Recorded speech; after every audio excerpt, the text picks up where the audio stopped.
Hello and welcome to ACS Golf and this week's review of the Mizuno MP20 MMC. Now, as with all reviews, we'll have a quick closer look at the club and then I'll talk to you about the tech, take it down to the range, talk some numbers with you, and then basically discuss why I reviewed this and why I think at the moment it's a good time to buy these and a good time to try these. So, first things first. Let's have a closer look at these absolutely stunning clubs.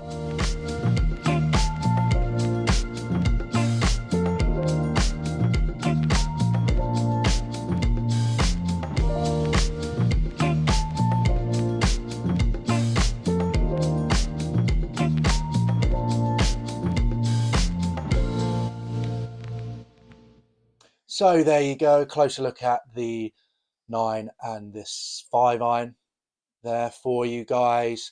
The reason I showed two different ones is because there's actually slightly changes once you get down to the 8 iron, down to pitching wedge from what is from the 7 iron and up when it comes down to the multi material construct.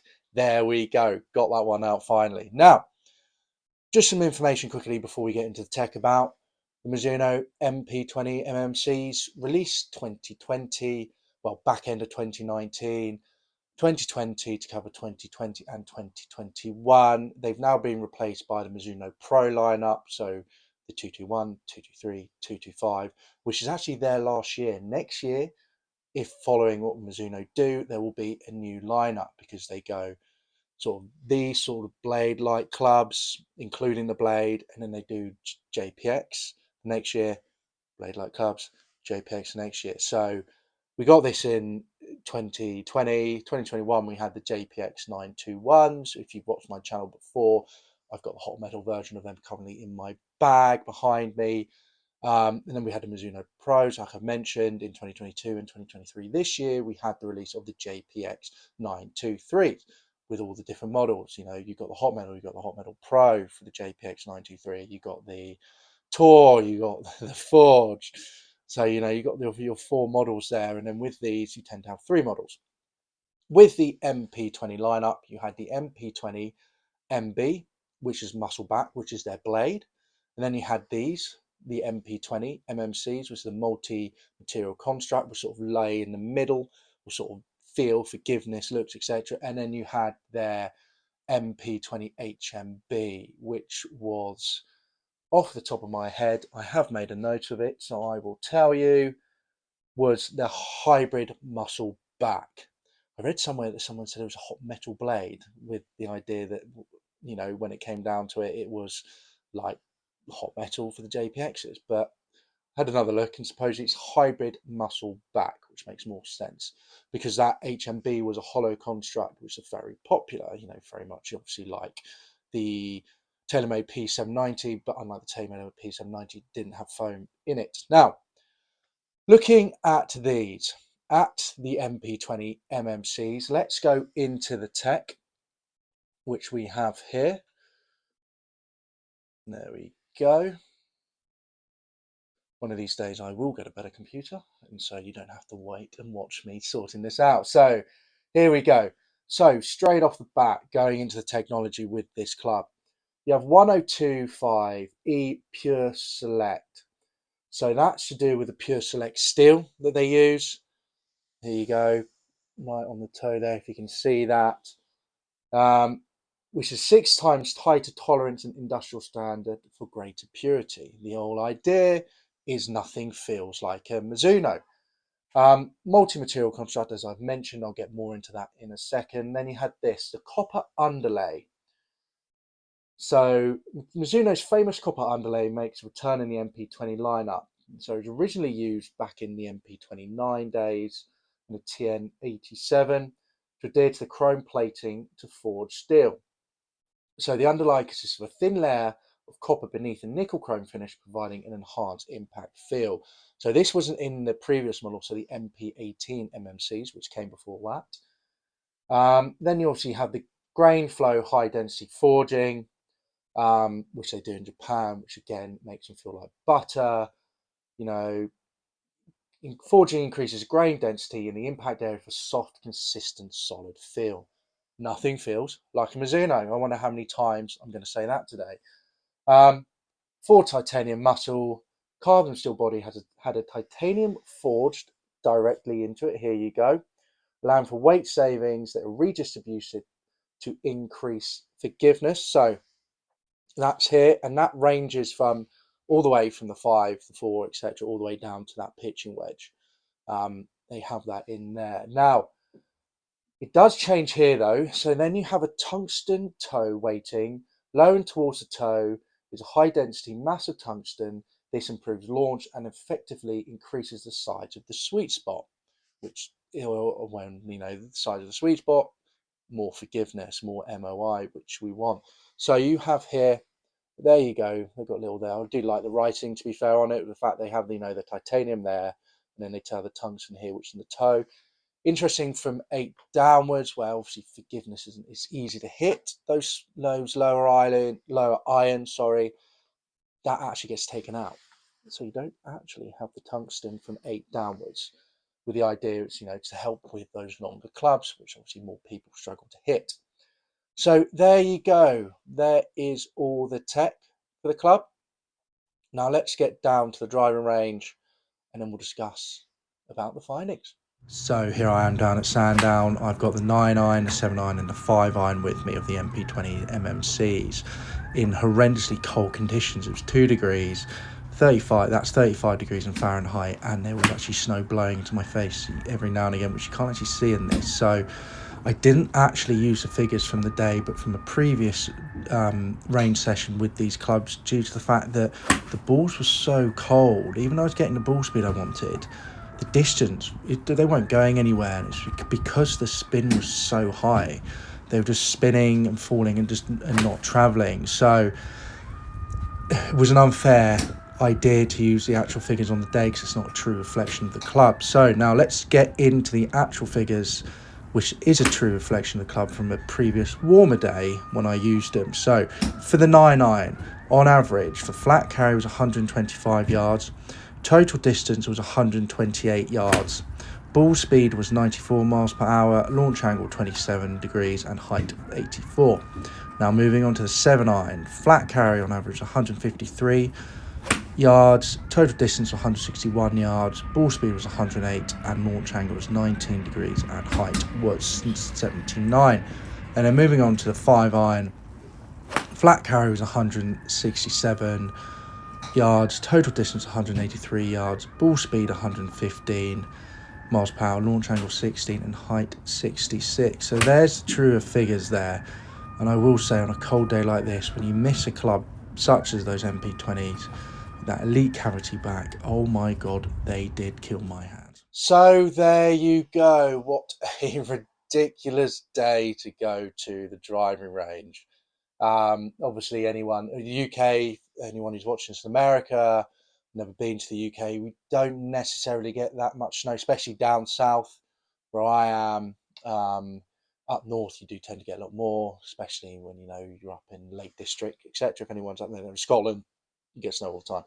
But down here in the south, you don't really get that much, and such a horrible time to go to the range. And it really did affect, as I mentioned, the performance of the clubs, because, as I mentioned, that's one thing that they've done. They've done findings where they've looked at golf balls, and when they're really cold, really hot, normal temperature, not too much difference when they're hot and normal temperature, but when they're colder, it does actually affect the golf ball quite a bit and increases that spin. So that's why I didn't use the figures as I mentioned.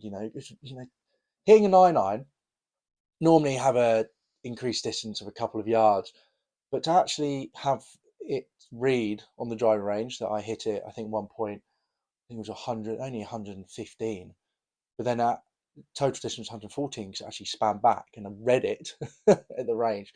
Just says everything really. Obviously the spin rate on that was mad, really high spin rates. The ball looked really good, ball speed was good, but the ball was not going as far as I would expect it, to be fair.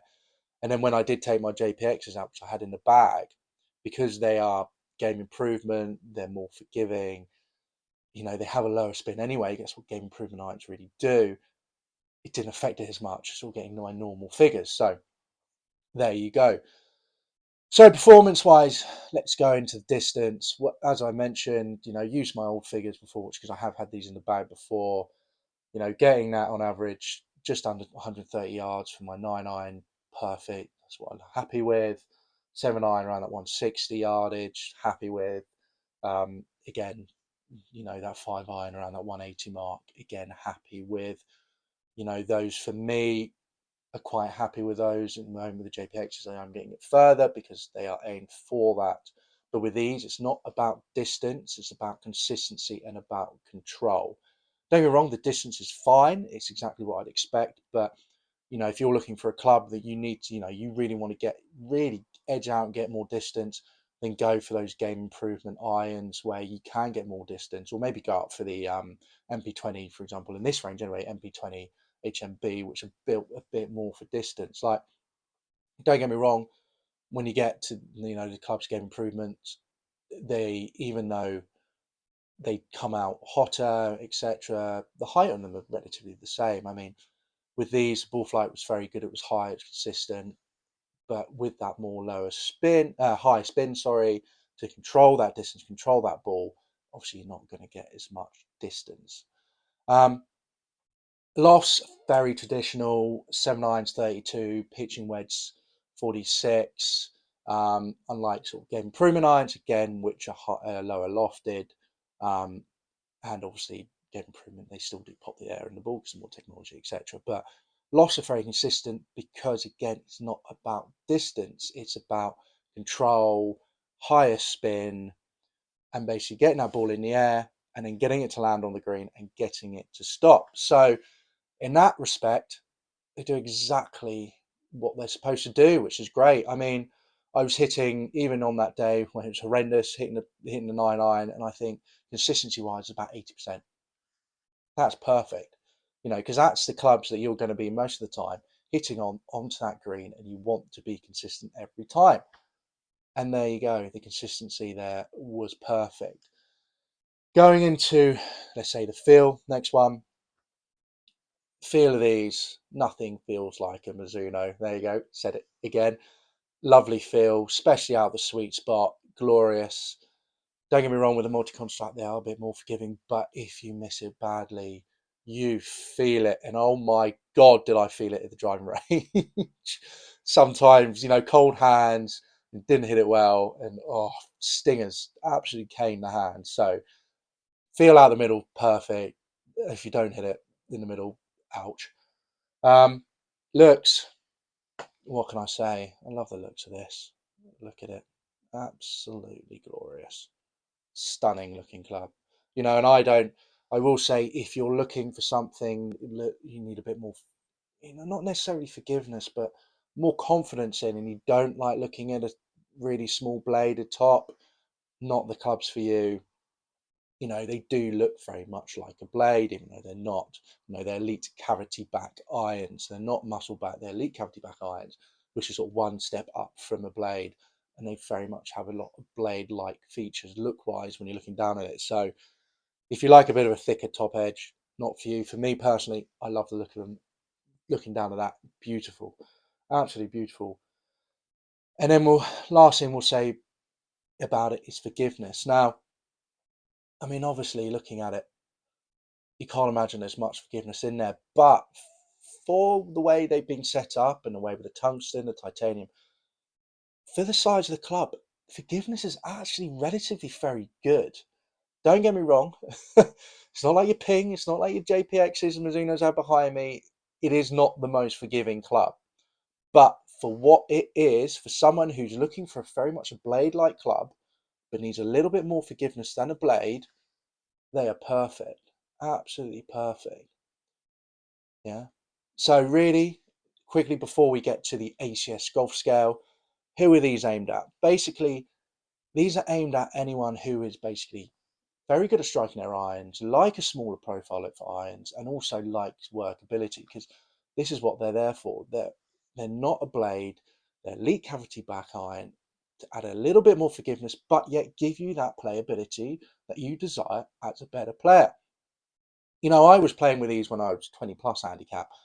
because I striked my irons well and I wasn't getting too punished by them. And I was happy with them in the bag, not in the middle of winter when everything's stiff and I can't move, but in the summer, if you're in a warm weather climate or whatever, I was very happy with them, to be fair. And I wasn't getting that much punished because I was a good ball striker with my irons. So, who are these aimed at? Personally, I think anyone who can strike their irons well, wants that smaller profile look, wants the workability, then yeah, go for them. I mean, you could be a high handicapper and you hit your irons absolutely glorious, but you can't putt to save your life, and that's why you're a high handicapper. So these irons would work for you. Um, so yeah, so if you hit your iron, basically anyone who can really hit their irons well, wants that small profile, wants the workability, they're the irons for you because they can give you that little bit more forgiveness that a blade does not with that multi-construct. Now, let's go in to the ACS golf scale that will then lead us on to the price. So, distance, I give it a 3 out of 5. It's like I said, it's not built for distance, it's built for consistency, and that's what this club does. It is consistent. So, giving it a 3, sort of middle board. So, yeah, happy with it. Feel 4.5. I mean, for me, I tried quite a few irons in my time. I've got more coming. Actually, I've got T200s in 2019 that I'm going to be trying in a couple of weeks, where I've got actually beside me at the moment. But for me, a Mizuno, nothing feels like a Mizuno. Now, people might say I'm wrong here, so please, if you do think I'm wrong, do in the comment. If you think something feels better than Mizuno, let me know, because I'd love to go and try that. Believe me. Currently, nothing feels a Mizuno. So I'm saying 4.5. I'm not giving it 5 out of 5 because I really do feel like the complete blade, when hit out the middle, will feel better. So 4.5 because it feels amazing, but not the top 5. Looks, for me, I'm going to say 4.5 again. Haven't given it the 4.5 because, let's be honest, a traditional full-on blade, if you've seen the MP20 MBs, glorious. These are beautiful as well, but they're a little bit above. So that's why 4.5. Price, 3.5, and there's a reason for that out of 5, which I'll go into a second, which why I think it's a good time to be picking these up. So maybe even a little bit higher, but at the moment 3.5. And then forgiveness, middle range, 2.5. They are, for what they are very forgiving, but let's not forget that they are an elite cavity back iron. Yeah, they're not a game improvement iron. They're not big and chunky. So let's not forget that. So 2.5, really good forgiveness for what they are. But just remember, they are an elite cavity back iron. So there you go. Now, let's get on to the reason why I think it's a good idea to pick these up at the moment. So, and that comes down, obviously, they're an amazing club, really happy with them. I mean, but you can tell by the review and by their ACS golf scale for what they are, they're amazing. But the reason I think at the moment they're a really good time to pick up is because, as I've mentioned already, there is another 3 models after these. So you've got the JPX 921s, you've got the Mizuno Pros, and you've got the JPX 923s. Now, you have in the JPX range, you have the forged irons and the Tours, which sort of overlaps a bit of these. And then obviously you've got the Mizuno Pros, which is very much similar. The 223 is actually the model continued from this. Now, these irons back in the day, so I've got all the figures here, cost in the UK roughly just under £1,600 for a full set. £1,600. In the UK, in the US, that's just under $2,000. Obviously, back in the time of the shop to be selling different deals, etc. So the prices can vary, but that's a huge amount for an iron. And that's the thing you find with premium irons; they cost a bomb. And I got these last year for £380. Yeah, I've had them for a year. I've had them in a bag for a year. They're bit battered and bruised. Don't hold me against this. I know it's shocking, but I have used iron covers on them because they are forged to keep them that little bit nicer. Yes, I have been ribbed and taken a piss out of many times for this on the golf course. So if you don't have iron covers, yes, feel free to go in and take the piss again. Obviously, for someone who does use iron covers, it keeps them looking nice. It really does. Um, £380. Now, these are now going this year. Looked on eBay at the moment. If you go to a second-hand shop, for example, then on a second-hand shop, I was looking at, they're going for, say, Golf Bidder over here in the UK, going for around that for exact amount, £456 and 99 pence was the cheapest version on there, which is about $550.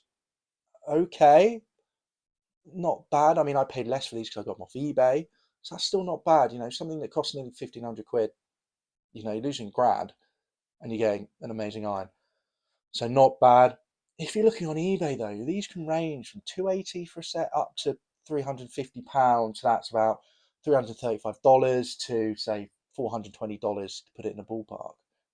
So I brought these for £380 last year, and I can pretty much sell them for £350. So I'm only making a £30 loss, and I've had an iron that's fantastic, looks great, feels great, in the bag for a year.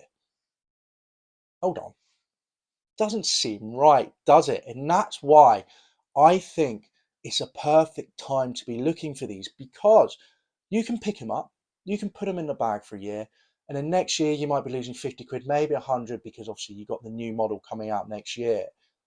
But Mizuno keep their value. If you keep them in good shape and you look after them and you play with them and enjoy them, they keep their value. So you can have some great looking irons in your bag and then lose £50 when you sell them next year. Yeah, which is just awesome. And that's why I think there's such a good deal at the moment to go out and try these clubs, especially with the MMCs. And a lot of people don't necessarily look at the MMCs. The MP20's HMB was a hollow cavity, hollow construction. They seem to keep their value a little bit more. The blades, possibly even a little bit cheaper again, just the MBs, no, HB, sorry, MBs, because not that many people look for them. So you can pick these up, have them for a year, enjoy them. Beautiful, absolutely beautiful clubs at a fraction of their price when new, and then sell them for a small loss next year. I mean, it's fantastic. And this is why I think it's a perfect time to be looking out to buy these clubs, because you can try them, you can have them for a year, and then not make a huge loss next year when you sell them on. I mean, if maybe this is too dire and too expensive for you, then you can go for the MP18 MMCs. The MP18 MMCs, so came out in 2018, 2019 models. There's not much difference between this and the MP18 MMC. Still got the tungsten weight, still got the titanium inlay. The only difference was they put the copper inlay in there to make the feel. I've had MP18s MMCs in the bag. They don't feel that much different.